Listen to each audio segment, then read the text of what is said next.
എല്ലാവർക്കും നമ്മുടെ ഇന്നത്തെ പുതിയൊരു വീഡിയോയിലോട്ട് സ്വാഗതം. അപ്പോൾ വളരെ വേഗമായിരുന്നു ആ ഒരു ചാനലിന്റെ വളർച്ച.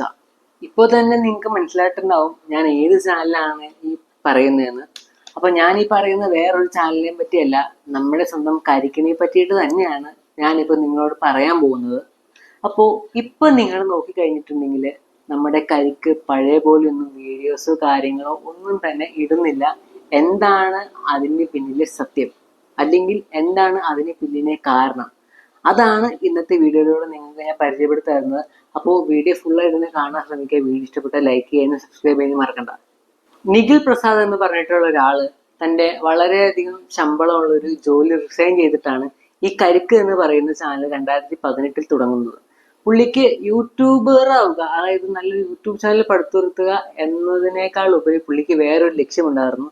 അപ്പൊ ആ ഒരു ലക്ഷ്യത്തിന് വേണ്ടിയാണ് ഈ കരിക്ക് എന്ന് പറഞ്ഞ ചാനൽ ആൾ ക്രിയേറ്റ് ചെയ്തത്.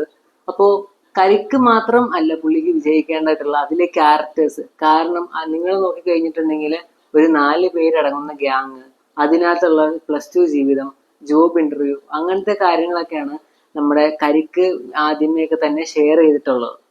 2018 ഏപ്രിൽ 1 നമ്മുടെ കരിക്ക് അവരുടെ ആദ്യത്തെ വീഡിയോ തന്നെ പുറത്തു വിടുന്നത്. അപ്പോൾ ഏപ്രിൽ 1 എന്ന് പറഞ്ഞാൽ എല്ലാവർക്കും തന്നെ അറിയാം ഏപ്രിൽ ഫൂൾ ആയിരുന്നു. അപ്പോൾ ഏപ്രിൽ ഫൂൾ തന്നെയാണ് അവരുടെ ആദ്യത്തെ വീഡിയോ. പിന്നീട് 2018 ഫിഫ വന്നു. അപ്പോൾ ഫിഫ എന്ന് പറഞ്ഞിട്ടുള്ള വേറൊരു വീഡിയോസും കൂടെ അവരിട്ടു. അതിനകത്ത് നല്ല രീതിയിൽ റീച്ചും വ്യൂസും മറ്റു കാര്യങ്ങളൊക്കെ അവർക്ക് വന്നു. അങ്ങനെ 9 മാസത്തിനുള്ളിൽ അവർ 1 മില്യൺ എന്ന് പറഞ്ഞിട്ടുള്ള വലിയൊരു അച്ചീവ്മെന്റ് അച്ചീവ് ചെയ്തിട്ടുണ്ട്. 2018 കരിക്ക് ഹിറ്റായതോടു കൂടിയാണ് നമ്മുടെ നിഖിൽ പ്രസാദ് തേരാ പാര എന്ന് പറഞ്ഞ പുതിയൊരു സീരീസ് കൊണ്ട് സ്റ്റാർട്ട് ചെയ്തത്. അപ്പോൾ അവിടെ നിന്നായിരുന്നു കരിക്കിന്റെ നമ്മുടെ ഇപ്പൊ കാണുന്ന കരിക്കായി എത്താനുള്ള പിന്നിലെ രഹസ്യം. നിഖിൽ പ്രസാദിന്റെ മനസ്സിൽ നല്ലൊരു യൂട്യൂബ് ചാനൽ പണിതുകൊടുക്കുക എന്നതായിരുന്നില്ല പുള്ളിയുടെ ലക്ഷ്യം. അത് ആർക്കും മനസ്സിലാക്കാൻ സാധിച്ചിട്ടില്ല. അതുകൊണ്ട് തന്നെയാണ് പുള്ളിക്ക് നല്ലൊരു ഇൻവെസ്റ്റേഴ്സിനെ കണ്ടുപിടിക്കാൻ സാധിക്കാത്തതും.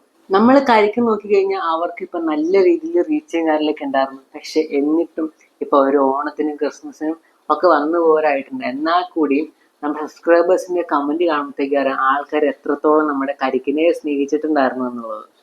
നമ്മൾ നോക്കിക്കഴിഞ്ഞാൽ കരിക്ക് ഇടുന്ന എല്ലാ വീഡിയോസും ഹിറ്റ്. എന്നാൽ ഇതിന് പിന്നില് നിഖിൽ പ്രസാദ് എന്ന് പറഞ്ഞ മനുഷ്യർ എടുത്ത റിസ്ക് ആണ് കാണാൻ സാധിക്കുന്നത്. എന്നാൽ പിന്നെ പിന്നെ കരിക്കിന് എന്ത് പറ്റി? കാരണം ഇപ്പോൾ ആളുകൾ കരിക്ക് കാണുന്നുണ്ടെങ്കിലും പഴയ അത്ര റിലേറ്റബിലിറ്റി ഇല്ല.